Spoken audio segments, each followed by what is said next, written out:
All right, YouTube, we back with another one, man. And if y'all reading the title, then y'all already know what this video going to be about, man. We're going to jump straight into it. As always, I appreciate y'all for tuning in, man. So I got a pretty exciting one for y'all today. As y'all know, these super safeties and FRTs been the talk of the town for pretty much the entire year. I started seeing it a couple months ago, and I really didn't know what they were. I thought that it was the same thing as pretty much a binary trigger, until I started to do my research on it, and I realized that it's nothing like a binary trigger. The mechanisms and everything functions a little bit different. And YouTube know we're not promoting the sales of anything. We're not doing any installations. And no, FRTs are not fully automatic weapons, YouTube. So please monetize this video, man. Don't try to demonetize me. Don't strike me. Everything I'm talking about is 100% legal as of right now. I've done all my research to the best of my knowledge. So like I said, nothing you see in here is fully automatic. FRTs are not fully automatic devices. So just showing my viewers what's out there. So like I said, man, please approve this video. My bad, y'all. Y'all know I got to get them disclaimers out the way, man. Sometimes I tend to do it in the beginning or in the middle. Either way, we already got it. So right back to the video, man. So yeah, like I said, I've been doing my research, and I've been wanting to pull the trigger on one. Probably like it's been some time now. Definitely since I found out about it, I've been trying to figure out what's the best one. But every time I look at them, I kind of get discouraged because a lot of times, you got to do modifications to get it to fit. And I'm more of a guy that I like straight dropping stuff, even when it comes to triggers or any type of pieces, I like for it to just fit, on there without having to do any type of modifications. I mean, minimum stuff, I guess. But when it comes to firearms, man, I'm no gunsmith. So I like to kind of do most of this stuff by the book. I don't really like to modify anything if I don't have to. And, I know things can get pretty rocky in that area. I kind of like to leave things as is. So if it's not like a straight drop in, that'll kind of shy me away from it. But I found this kit the other day. Not the other day, I want to say a few weeks back. And there's another YouTuber that posted it. I'm gonna shout him out right now. I'm gonna post his YouTube channel in the comments. Shout out to Poor Boy Arms. I hope I'm getting that right, but my bro all the way out there from North Carolina, man, he put me on with this, and probably millions of others by now. If you're watching this, he posted up a video basically showing this kit, which is from this patch you see right here, Super Safe Solutions. It was a company that he had given them out a try, and he advertised this as a straight drop-in FRT, no modification needed. The only thing you really have to do is change the buffer, which we'll get into that in a second. I don't want to get too ahead of myself. But basically, this is the only kit right here that you need to make your AR running FRT mode. And also, the kit does come with a 3D printed nylon safety. I know most people not going to be a big fan of the material because of as far as how is it going to do with wear and tear. I don't really care about that because I have my factory ambi safety that came with my AR, but I do plan on running this one just to see the longevity on it. And another reason why I'm gonna run the one that came with the kit is because this is a 3-position, and as y'all know, most ARs, or I think all ARs, do not come with the 3-position because obviously you're not able to fire in full auto because it's not really for civilian use. So most of y'all just gonna have the safety and fire. So from my knowledge, up to my knowledge, when I seen Poor Boy Arms post a video, he did a follow-up video on the short that he posted, which introduced me to this, basically showing that if you do run your own ambi safety or not an ambi safety, the one that doesn't come with it, you'll only be able to fire in full FRT mode and safety, but you won't be able to fire in semi. So full semi and safe is going to be your only option. Now if you use the one that came with the kit, then you'll be able to fire safety and then FRT full semi-auto. So that's the reason why I'm going to run it, because just in case if I ever want to switch back to semi, maybe I don't want to dog all my ammo out in 10 seconds. So I'm hoping everything works out. I'm not even sure if it's going to work. To my knowledge, this is a straight drop-in for any standard AR, mil-spec, any mil-spec AR-15, upper, lower, you name it. So the kit seems pretty legit, man. I already tried it as far as dropping it in. He stated that you got to dry fire it a few times, which I've done that. just to kind of see, you know, if I can. He said the parts have to get married in, so it's important to dry fire it. So I've been doing a ton of dry fire in it since I got it in. Until I get to the range, I'm gonna definitely be running a couple mags through here. Obviously, I'm not gonna take all my ammo because if it works the way it's supposed to, I know I'm going to be blowing through my ammo really fast, and I do not want to do that because 5.56 ammo is not the cheapest, or 223. So definitely not trying to do that, man, because I don't have a ton of ammo anyway.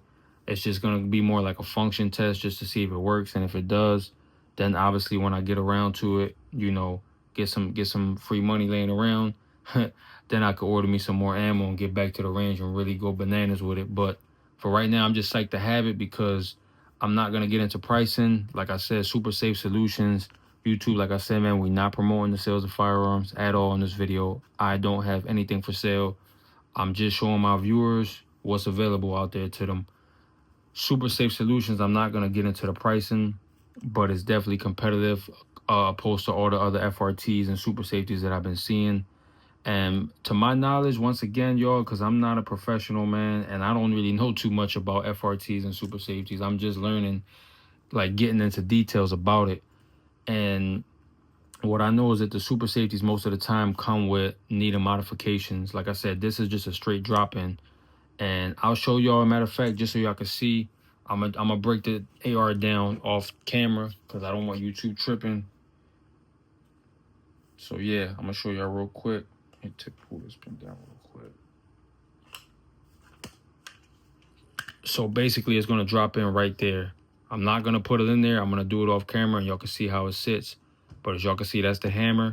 The hammer has to be down, which is down already, as you can see, and the kit drops right into there. So I'm gonna show y'all real fast how that looks.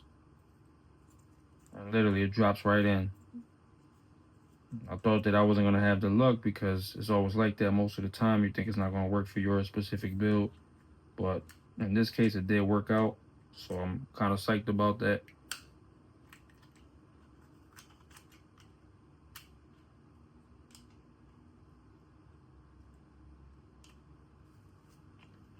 So basically, that's how it's gonna look right there with the kit dropped in, as you can see. Literally straight drop in. The only thing I changed out was the buffer. Like I said, I was gonna get into that. So since we're already here, you need a H3 buffer or H2. Most people I've seen around saying that basically hold on, let me pop that piece back out because I don't want to leave it in there. Still want to mess around with it off video, obviously off camera. But yeah, man, like I said, basically I've seen most people saying that you should run an H2 or H3. When I watch my boy Poor Bore Arms video, he said that he runs an H3 and everything, and I didn't even know the difference in buffer weights and all of that. That's another thing that I'm kind of getting into because I didn't know that you had to change out buffer springs and buffer tubes to make your AR even run different, even as far as recoil. I didn't know that it had any effect with that. But basically, the heavier the weights are, the slower it'll make your gun recoil, so that you can kind of get under it a little bit better, so it'll be softer shooting in a sense. So in a case of running the FRT, obviously you're going to be having that bolt carrier coming back and forth really quickly. So the H3 is just there to slow it down and kind of tame it a little bit, kind of slow down the wear and tear on your parts. So I do like that because this is an ARP, and obviously, you know, these tend to have a little bit more recoil than the full standard size AR 16-inch or 14.5-inch. So I definitely got the H3 buffer weight to see if it'll really make a difference in slowing down, you know, the cycling of the gun when it's in FRT mode, full semi. And pretty much that's all it's there for. But like I said, I didn't have any knowledge on that. I had to do my research once again. But when I spoke to Poor Boy, he told me, wrote back to me really quick on the comments, got back to me quick and told me the H3 is what he recommends. So I went with that. Hopefully that'll work. They said it tends to work really good on overgassed ARPs, and this thing is definitely overgassed, and I didn't have no knowledge of that. But they said when you shoot the gun, then it's you could get that, like, that gassy smell. That's a sign right there. And also when you feel like the recoil is just a little bit too, like, kind of like too, like, potent, basically, like strong, basically, you know, like it's kicking back at you hard. This gun tends to do that. Like the muzzle rise is really minimum on it, but the recoil you do feel it a lot in the shoulders. And for a 5.56, I don't think that's even normal for real, because they don't tend to come with a lot of kick. You know, whether it be full size or, you know, smaller. Like I've shot a lot of different ARs, and this one definitely has a little dump to it. But with the H3, it's supposed to slow that down, like I said, not even just for FRTs, but if it's over gas, it'll definitely tame that recoil. So I don't know this to be true for my specific setup, but like I said, only time will tell. I'm trying to get to the range hopefully tomorrow, so I'm gonna be getting over there to test this out, test out the new setup that I'm gonna have for it, and hopefully everything will work out. But I'm not gonna get too much more into the video, man, because I just basically wanted to show y'all the kit and how it looks. And that's pretty much it. Otherwise, the only other thing to do is get down to the range and send some rounds down range, man, and see what this thing is really holding up for. I'm hoping that it holds up well. I mean, I don't shoot my AR a ton just because of the ammo. You know, a lot of times the prices fluctuate. I'm not gonna really get into that, but you know, I don't really buy 5.56 ammo very often. So I love shooting it because it is a fun gun to shoot, and it's very accurate, even with the scope and everything. I got everything sighted in pretty well, so I do like and enjoy shooting 5.56. It's a comfortable caliber to shoot. But like I said, I'm really excited to shoot it with the FRT. So I'm gonna end the video here, y'all. If there's anything else y'all want to know, just hit me up in the comment section. Otherwise, stay tuned for that range footage, man. Y'all be safe out there.